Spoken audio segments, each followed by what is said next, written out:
Good morning, Jim Satterfield here, talking to you today from Washington, D.C. Our focus is going to be around behavioral risk threat assessment. How do you stop the bullying, suicide, and guns before it's too late? Last week we had a virtual exercise and we took crisis management teams through it, and this is a tie-in to come back and say, okay, how do we do this and how is that accomplished? We'll talk more about it in a few minutes. First, I'd like to have you join us on Twitter at Firestorm Soul or on Facebook at Firestorm Solutions. The hashtag for this session today is hashtag Crisis Coach. Firestorm transforms crisis into value, and we empower you to manage risk in crises. Our expertise is crisis management, crisis decision support, crisis communications, crisis public relations, and consequence management. Firestorm is America's crisis coach, and we really look to balance the risk and crisis exposures there. The disclaimer, which attorneys always are wonderful people and help you understand things, they're going to point out today it's not complete without the oral discussion. It's work products that we prepare should be used in conjunction with your legal counsel. And finally, that this conversation today is not to be interpreted as legal advice or legal opinion. So this webinar is being underwritten as part of the underwriting series that we're doing with the New Jersey NJMEP, and it's been an exciting process for us. We've been doing this now, I think, about 4, maybe even 5 years, and sharing different topics on an editorial calendar. This is the second webinar of the 2017 series, and if you want to see past webinars, you can go to firestorm.com, and you can also go there to register for future. The moderators today are Joe and Blair. Joe is out today, and so Blair's going to double hit associated with it. Blair, what would you like to add? Jim, thank you.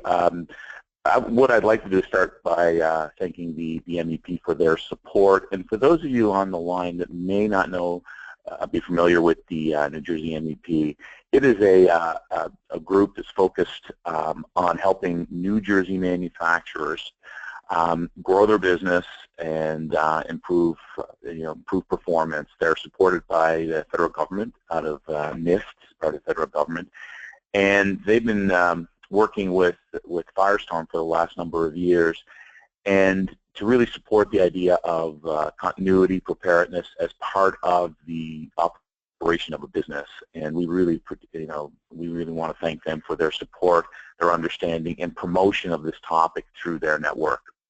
And again, it's exemplified by their support of us and supporting these webinars on a regular basis. Jim? Well, thanks, Blair. And Blair and I were talking just before the broadcast, and the snowstorm that's coming your way looks like you're going to be getting 10 inches in New Jersey. That's going to impact your business and operations in a variety of ways. Hopefully your emergency plans, your contact procedures are in place. We'll be talking later in the year about those types of plans. Today we're going to focus on a little different area. And I'd like to start out by asking you to think about the word crisis and ask you what comes to mind. And as we think about a crisis, we see a bunch of different images there. By the way, Blair, I think those palm trees were not from New Jersey. I'm not real sure, but I think that's probably the case. And what we're looking at is that it's the turning point. And JFK in his book wrote that crisis could be viewed as the two Chinese symbols coming together, one for danger and one for opportunity. And that's really what we want to talk about today. And we really want to focus specifically on trying to get involved before the individual or the behavior of concern escalates to violence. And that's going to be our primary focus as we talk today. So I'd like you to think about what the worst disaster that you'll ever see is. And when you look up on the screen, all these companies here are about to have a disaster. Can you tell which one is going to happen to first? And the answer is no. It's kind of hard to tell. But if you think about that, and suddenly there should be a little red dot starting to appear, and now you're seeing that if that happens to you, if you're that one, you're going to start to stand out. Now, what's going to change the reaction to that are the plans that you have in place, the training, the preparation, the documentation that you've in fact done. Because when that crisis comes, what we all are focused on is trying to intervene before it escalates to violence and dominates the entire landscape within your company. Clearly, that type of an exposure is what we're concerned about, and why we're talking about behaviors of concern before we even think about an active shooter or before we think about cyberbullying or any of these other areas. So where do you start? Well, one of the themes that you probably heard from us in multiple occasions is that a crisis is not business as usual. It's business as unusual.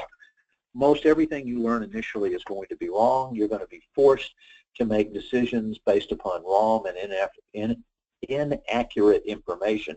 That's a tongue twister for today for me for some reason. And so that's where we want to have you start to think about it. And think about the lessons that have been learned, and Firestorm wants to share with you those points today. So we're going to move fairly quickly and give you a high-level overview of what it takes to put a program in place to deal with these behaviors of concern instead of trying to wait until the violence acts. Now, when we talk about threatening behaviors and you see those coming out, some of those things are very clear. Bullying and cyberbullying, fights, stalking, violence in any particular area, somebody that brings weapons to work. I think we can target those across the board, and most of your organizations have things in place to deal with them, but not all of them are that clear. Now you start to see a list of descriptions of the types of things that can be an indicator that there are behaviors of concern that could well be on a path to violence. And if you'll skim down those lists, inflexible, takes criticism poorly, attendance problems, you see the word change in red. And that's a great indicator for you. If suddenly you see a change in behavior in an employee, somebody who's always been on time, they start to be late. Somebody that was a team player, they become isolated. It's this change. It's the delta that we want you to consider. And so we're looking here at behavior and not demographics. And that's a big takeaway. And there's some positive factors that can be used to mitigate those impacts. We're going to show you these behaviors of concern and protective factors 2 more times in different ways to get us all on the same plate, and then have a program that puts this together in an orchestrated manner that can be used within your organization. So what leads to violence? And if you look at these 3 discs that are up, breakdown of support systems, personal factors, and workplace factors. I'd like you to think in your mind for a few minutes about someone that you have observed within your organization or in your community that starts to exhibit some of these factors. And you can probably put a face in your mind that would help you better begin to understand those elements. Let's go a little further. Who might pose this risk? And there was a program that we're doing with a large insurance organization, and they ran a webinar yesterday, and they had a similar list up in that, and we suddenly got calls from the churches that were involved in it, who are their insureds, where they were identifying members that had these characteristics and brought some element of concern within it. So the list can be expanded, but I will tell you, if you see some of these elements, someone who expresses suicide, that they're thinking and contemplating that, you have to assume that that's a real threat. Most of us on the call today have not had bomb diffusion training of how to disarm a bomb that's been left in a location. By the way, that's one of the few careers where on-the-job training isn't a good idea. Well, let me see, is it the red wire, is it the green wire? I'll cut one and find out. Not a good answer. But you should think about the suicide threat in a very similar manner within your organization. But let's move on. What are the red flags? Comments about suicide, there it is. It's never a joke. Intimidating comments about hurting someone. I'm going to kill that person. If they do that again, those types of things coming up. Fits of rage. Have you had someone that you can just see them lose it in that moment? That the comments, the color of their face, the volume of the words, the intensity that they're doing is so disproportionate. Destroying properties. We were working with a college, and a young man in a particular program started putting his fist through the wall, showing how upset he was. Later, he turned out to be a significant threat for them. Now, some of them may not be quite as clear. Fascinations with weapons. That can go either way. Our offices are out of Atlanta, and when we think about hunting season and doing things with that, that's not necessarily a clear trigger, but it's a fascination that becomes overwhelming. Or looking at or glorifying past criminals or violence. Every year at the anniversaries of events like Columbine and Virginia Tech, other things that are going on in the news, the shootings in a nightclub in Florida, that stimulates others who want to match those types of performance. Depression. Depression is a significant driver, and there's a person who suddenly is going to think there is no way out of the problem that I'm in. I have to take action to make a difference associated with it. And then substance abuse, alcohol, drugs, someone who's incapable of functioning, someone who starts to consume more and having those issues. Suspected abuse in the home, domestic violence has come to work. The spouse knows where the partner will be at what time, and we're seeing those clustered around shift changes, start of day, lunch, end of day schedule, and finally major changes in behavior. Somebody who was on the company softball team who drops off, someone who's not directly involved and doesn't want to be a part.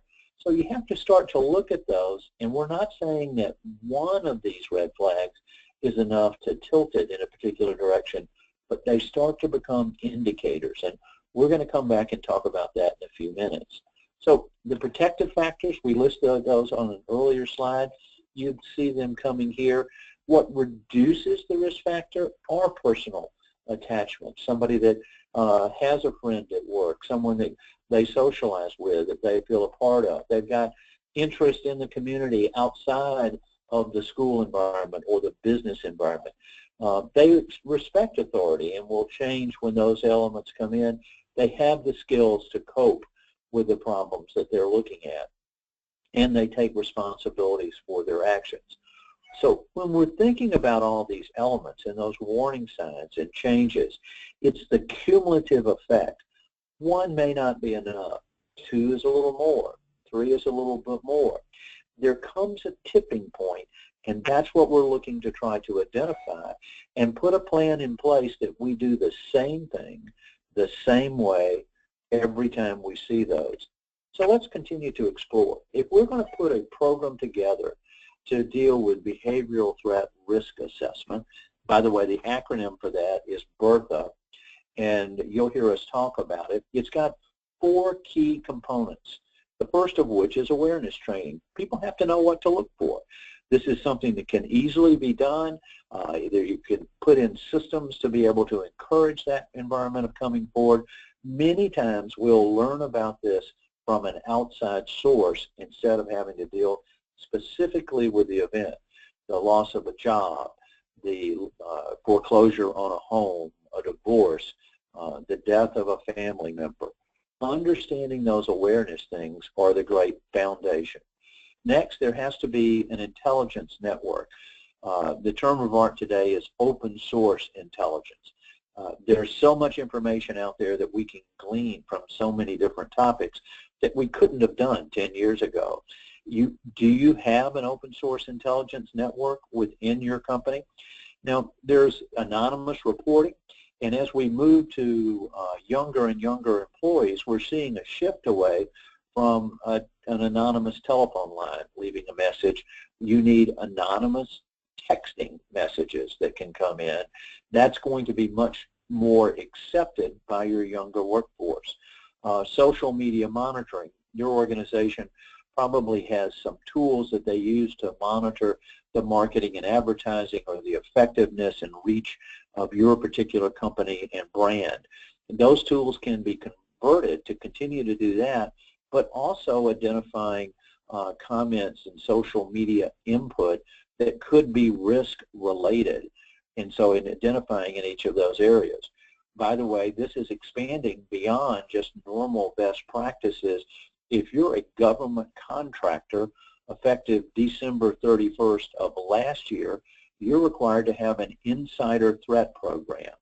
That's a program that helps you identify who might be releasing confidential information.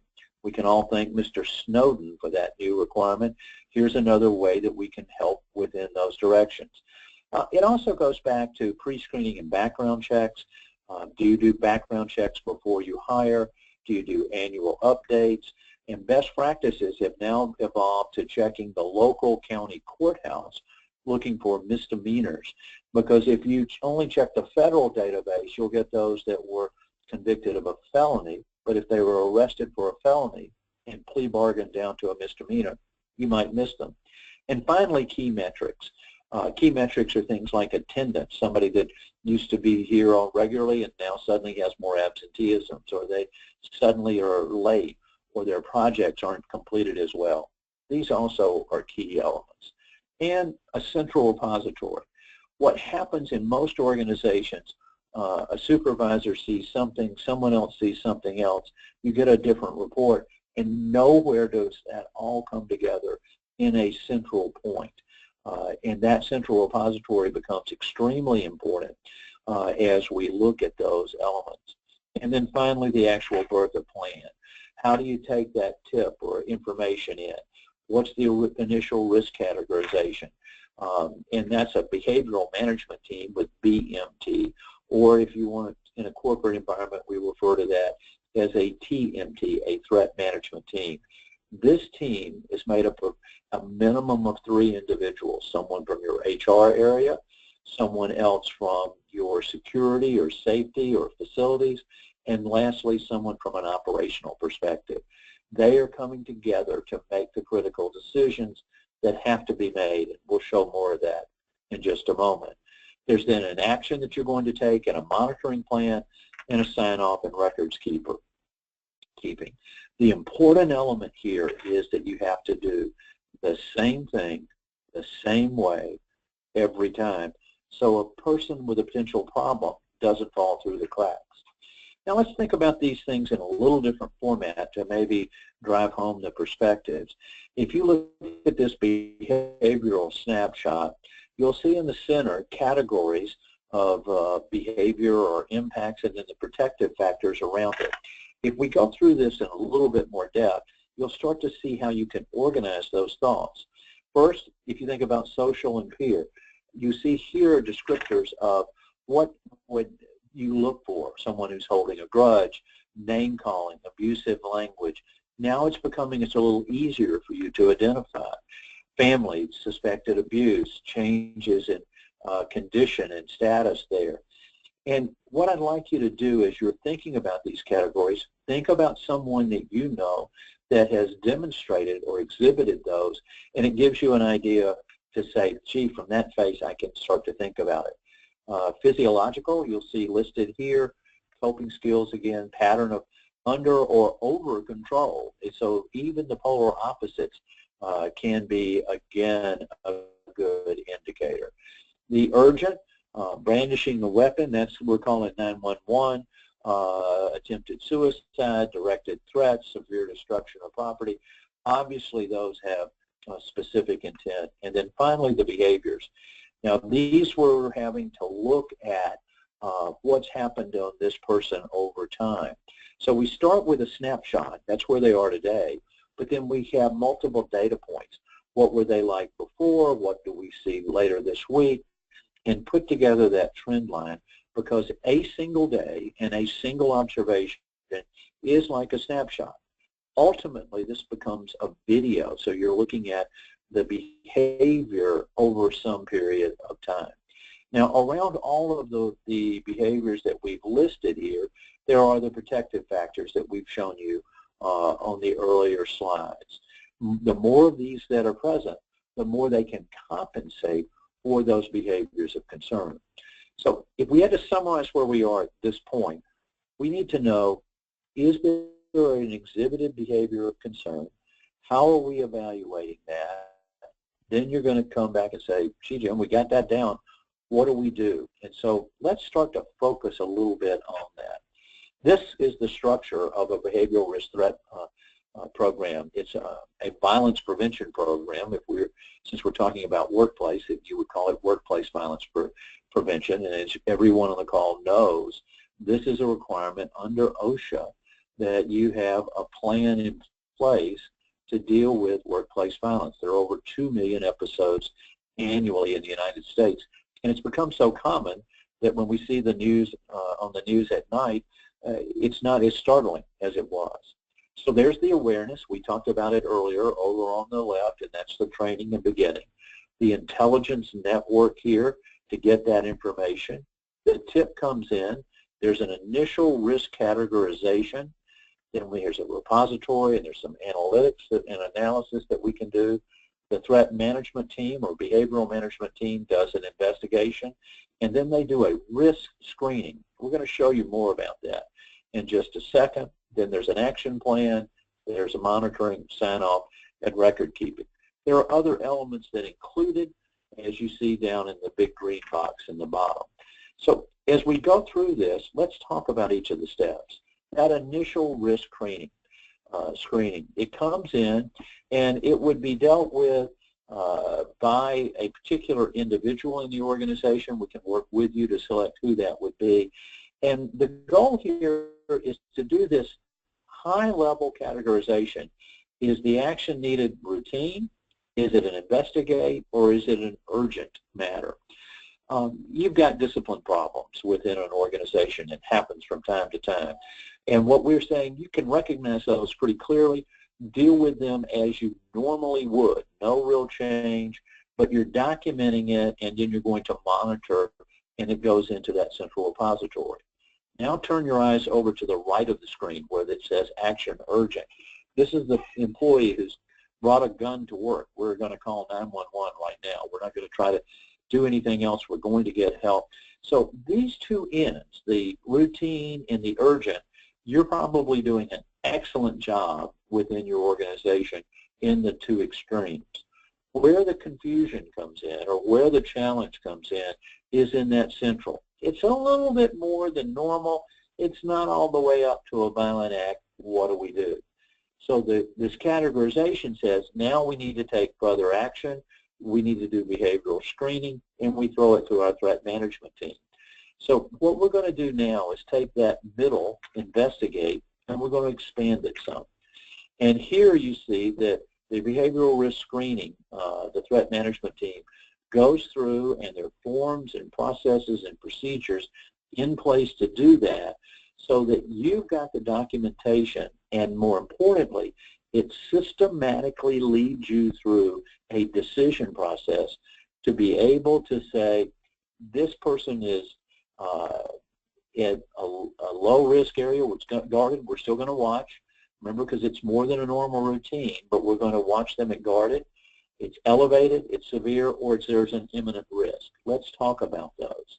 Now, while they may not have been at a violence point when you did the initial categorization, they may now be. I mean, you've started to do your investigation, you've been talking with coworkers, you've talked to the supervisor, and you've got that element of concern. There's nothing to stop us to go ahead and take the same steps that we would have earlier, and that's that imminent block.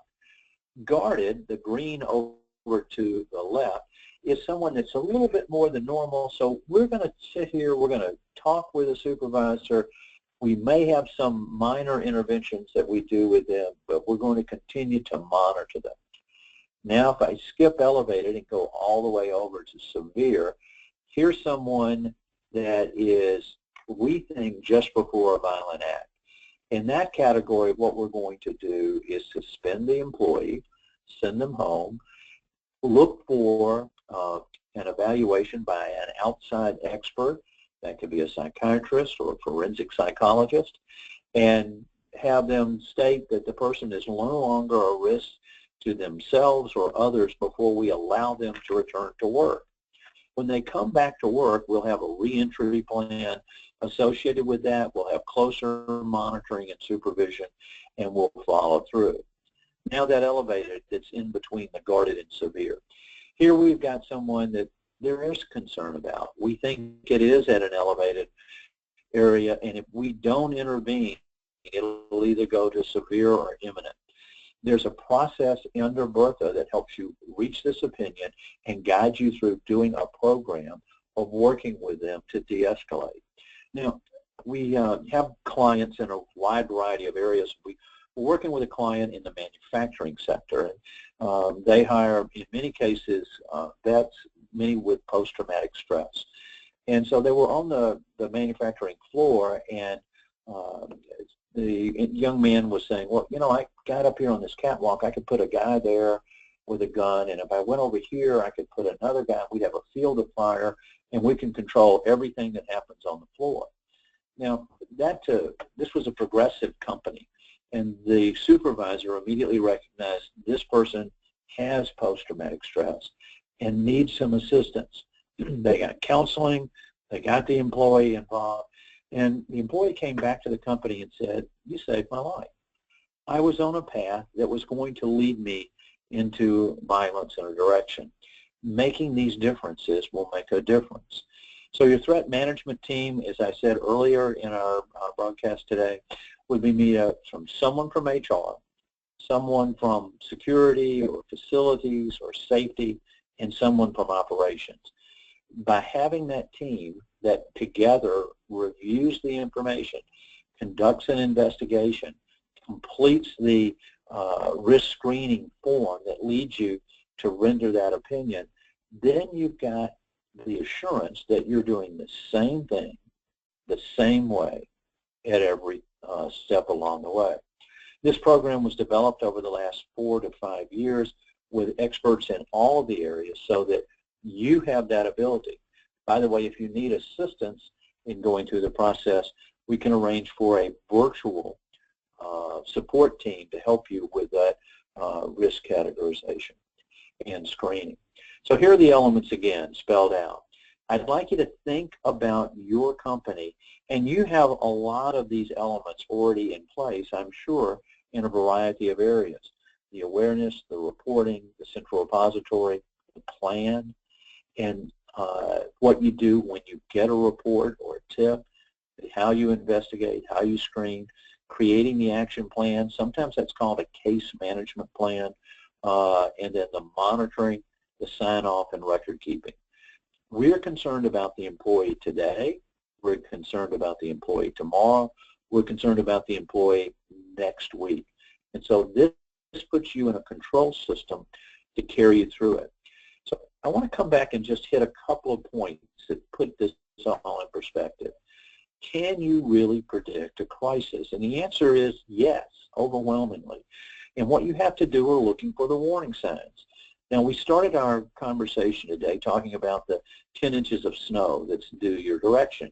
Well, that's a forecast, that's a prediction, it's based upon weather patterns, maybe 10 inches, maybe a little less, maybe a little bit more, but it's a clear indication. Of the 5 common failures in a disaster or a crisis, one of the top 5 is the failure to identify and monitor all threats and risk. So when we talk about behavioral risk and threat assessment, this is how you would identify someone that has that potential risk, that potential threat, and how you monitor it will let you know that they're on a path to violence or we're de-escalating it, like the former soldier with the post-traumatic stress, to put it together. What you've learned that the indicators here become the most important first step because it empowers your entire organization to get that information and better understand it before it reaches a crisis. So when we think about open source intelligence, and we call that predictive intelligence or actionable intelligence, if we think about social media, there's some statistics and numbers that work very much to our advantage. If someone has ill intent, 80% of the time, somebody else knows. So clearly we want that person to come forward and share that information. That's the reason why we talk about tip lines or sharing things with HR or supervisor in any particular area. 67% of the time, 2 or more people know, and when people know, what do? They talk. And where do they talk today? They talk on social media. We're not talking about hacking into someone's password-protected account. We're talking about looking at information that's out in the public domain. How many times after one of the events that you've seen on the news where there's been a horrific shooting or a series, and then they start to go back and do the investigation after the fact, and they find comments from coworkers or neighbors or friends and postings that are there that would have been great indicators that this person was on a path to violence. So when we think about social media, the very first line here is an interesting one. It's not random, it's targeted. When you think about the millions and millions of tweets, the postings that are going on a continual basis, if someone's doing that, they're doing it for a reason. It's just not rambling on in random conversation. It's targeted. So our challenge here is, and that there are tools and processes that can easily be done to identify the target in that area and helping to empower effective decisions based upon that information as we see that target. And the third bullet you see comes back to the statistics that I gave you. When people know, they talk, and they're talking on social media. And our words and our intent matters. It's never a joke. We have to assume that those are real threats and they're real comments. So it's complex trying to figure this out and what does it mean. And we look at the semantics of speech, the syntax, the context, the idiom. By the way, finally we have something for all those English majors out there that they can use the abilities that they've learned to help to provide a key insight. Several years ago, we had a phone call from one of our clients. They have hundreds of restaurants around the United States, and they said at 3 o'clock on a Wednesday afternoon, there was an anonymous posting on their corporate Facebook account. And the individual was threatening to go to a specific restaurant and kill everyone. So we took that information at their request to start to see if we could help. And Karen Mazzullo, who's on our call, is our Chief Intelligence Officer, started doing the research, and she uncovered the first name and the girlfriend's name and home address. And we were able to call the client back within 2 hours and say, it's this person. It's a 17-year-old boy who worked in the restaurant, who was fired and who's coming back on Friday to try to even the score. Would you want to know about that today on Wednesday, or would you want to know about it on Friday when he walked in? The company turned it over to the police, and they visited in the home, and I can imagine that that was not an overly pleasant conversation. While that was going on, Karen set up a geofence around the specific targeted restaurant to identify social media in and out and content. And she was able to uncover that the manager at that specific restaurant was selling drugs out the back door. So in a 2-hour window, 2 problems, a would-be killer and a drug dealer, were found. If you don't have predictive intelligence, if you're not looking at open source information, if you don't have a program to deal with behaviors of concern, you're going to find yourself surprised by the individual standing in the door with a gun. So you have to listen to these, where they are. You have to see the impact, and we can see the impact because we were looking. We didn't know that there was a problem in that particular restaurant that with drugs, but when we looked, we were able to see it. You can't wait until next week to do that. You need to do it now. And a common term of art around this is before now is when we need to look at it. So we can certainly help and share information, but it's a new world that we find ourselves in. We view it as listening, which is this broad overview where we're looking at streams and words and phrases. And then when we find a person of interest or a location of interest or an event of interest, that we can look at that in detail. By the way, with that, you can even go back into time and see what that person was talking about last week or the week before. So recommendations, as you see here, you need to have a plan. You need to have a plan of how we're going to deal with workplace violence prevention in our company. Now you'll notice there's a difference there than saying have a plan to deal with active shooter. It is good to know what you would do in that event. There are certain protocols that could immediately be added into your emergency response plans. But let's try to have a plan to identify this before, looking at the warning signs, the behaviors of concern, tying it in with the anonymous reporting, a system to do threat assessment, the awareness and involvement within your whole organization. You need to have insurance. By the way, there are new insurance coverages in this area that supplement gaps in your other insurance.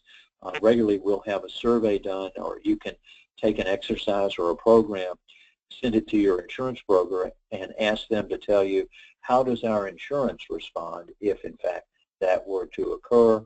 The open source intelligence that we've been talking about, support resources. One of your resources there is Firestorm. If you find yourself in a crisis, pick up the phone and call us under our Crisis Stop program. We will help you in that critical first hour. And what happens in that first hour, the words that you say, the actions that you take, and the decisions that you make will determine, is this crisis going to stabilize or escalate? And we're glad to be a help to that. So training and testing your plans. So next steps, you want to update your risk and threat assessment. Look at all the traditional security assessment aspects for your property, physical security and access. By the way, we're seeing a merger within most companies of physical security and cyber security, or technology security, or information security coming together. And we can certainly share some of the things we're seeing. You want to make sure your crisis management plan aligns with best practices. You want to develop a behavioral risk threat assessment program within your organization. You've got to have how you're going to communicate.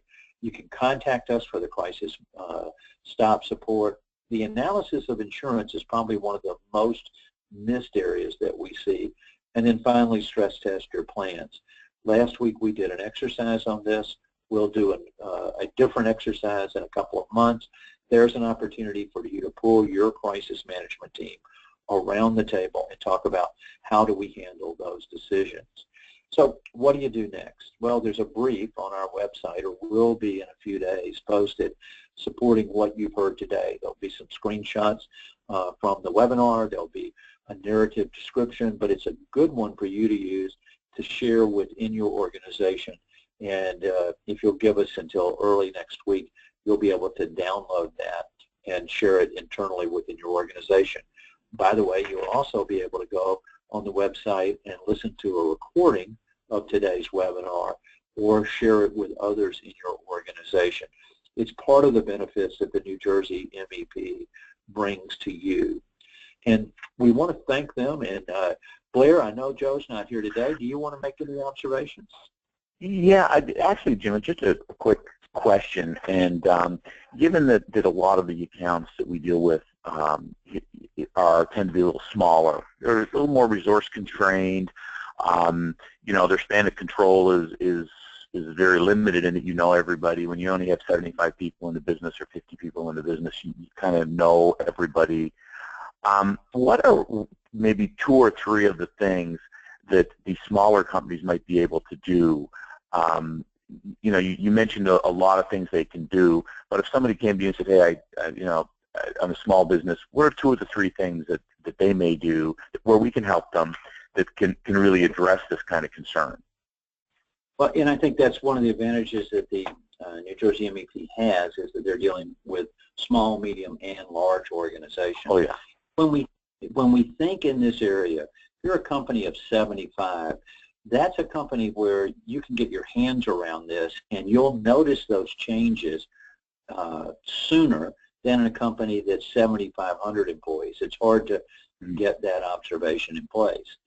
Secondly, you don't want to have this become one person's job. That's where having a threat management team, even a small company, you've got someone that has responsibilities for the facility or safety or security, somebody that has HR responsibilities, somebody that's responsible for the operation. Putting those 3 people together means that you're not having one person have to make this decision. And the beauty of this program is if you would like us to help, we can do that. And this is a license program. You don't have to go spend tens of thousands of dollars to put something in place. It's an inexpensive license with structure and training included to be able to get it done. And I think those are the types of steps that I would see you start to take. And getting the downloaded document will at least get you into thinking about the warning signs and the behaviors of concern. Blair, did you want to make another observation? Yeah, just a quick point in that when you look at the entire program, it's really wrapped around awareness, data collection, and response to that. We can help with what are your responses, how you deal with some of the issues. Just want to assure people that sometimes, again, in a small company, the data collection doesn't have to be a large system or a complex application. It can be simply file holders where you're collecting the information, but it's the discipline of knowing what to look for, knowing the data to collect, and then in turn having some training on how do I respond to these issues. With all the organizations that are on the call today, and I couldn't do your job. I don't know how to make what you make or do what you do in that. It would seem very complex and confusing, and you would have difficulty getting me to the knowledge level that you've had. You've built that over time. So you have a process and procedures and controls so that you do a quality operation. This is that same quality reflection in dealing with one of the biggest fears today. I didn't say it at the beginning, but I'll say it at the end of the broadcast today. The second leading cause of death of women in the workplace is violence. So this is something that we have become more accustomed to and see more broadly. So I'd like to thank you for spending the time with us today in this the second in the 2017 webinar series. You can go to firestorm.com to download the documents and look at other webinars. If you've got a question, you can reach out to us at webinars@firestorm.com, or you can call us at 800-321-2219. We're going to try to reach out to everybody on today's call. It may not be a follow-up today, but shortly. I know that Blair, I think you're going to try to take the lead there for those in New Jersey to help and provide and answer questions and give access. So I'd like to thank everybody for taking and recognizing this. We wouldn't have had so many people on today's call had we not all recognized that this is a growing concern, that behaviors of concern need to be dealt with while we still can. We don't want to wait until the gun comes to work. Thanks, everybody. Have a great week. Look forward to talking to you next month. Have a good day. Goodbye. Great, Jim. Thank you. Bye now.